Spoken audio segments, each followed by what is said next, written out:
तुम्ही पाहत आहात MCN न्यूज मराठी। परभणी जिल्ह्यात येणाऱ्या मानवत तालुक्यातील श्री क्षेत्र यशवाडी येथे मारुती मंदिर परिसरात शनिवार जून रोजी आयोजित धार्मिक कार्यक्रमादरम्यान सभामंडपाचे वजनदार खांब अचानक भाविकांवर कोसळल्याने यामध्ये 5 जणांचा मृत्यू तर 18 भाविक जखमी झाल्याचे वृत्त प्राप्त झाले आहे। दर शनिवारी यशवाडी मारुती मंदिरात भाविक धार्मिक कार्यक्रम घेतात। या कार्यक्रमासाठी हजारो भाविक मंदिरामध्ये उपस्थित होते।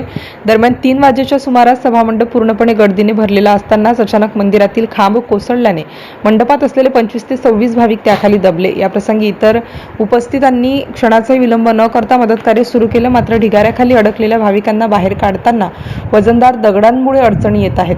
काही वेळातच पोलीस, महसूल प्रशासन, आरोग्य विभाग आणि आपत्कालीन पथके घटनास्थळी दाखल झाली। युद्ध पातळीवर मदत व बचाव कार्य सुरू करून यामधील जखमींना तात्काळ बाहेर काढण्यात आलं। या दुर्घटनेत 5 जणांचा मृत्यू झाला असून 18 गंभीर जखमींना RP हॉस्पिटल व जिल्हा सामान्य रुग्णालयात उपचारासाठी दाखल करण्यात आले आहे। या दुर्घटनेबाबत मुख्यमंत्री देवेंद्र फडणवीस यांनी दुःख व्यक्त करत मृतांच्या कुटुंबियांना प्रत्येकी 5 लाख रुपये आर्थिक मदत राज्य सरकारतर्फे देण्याचे घोषित केले। त्याच्यासोबत पंतप्रधान नरेंद्र मोदी यांच्या कार्यालयातर्फे केलेल्या ट्विटमध्ये या घटनेबद्दल शोक आणि कुटुंबाप्रती संवेदना व्यक्त करण्यात आल्या आहेत। या घटनेमुळे परिसरात हळहळ व्यक्त करण्यात येत असून या घटनेचा अधिक तपास पोलीस प्रशासनाने सुरू केला आहे। MCN न्यूज मराठीकरिता ज्ञानदेव राजनकर।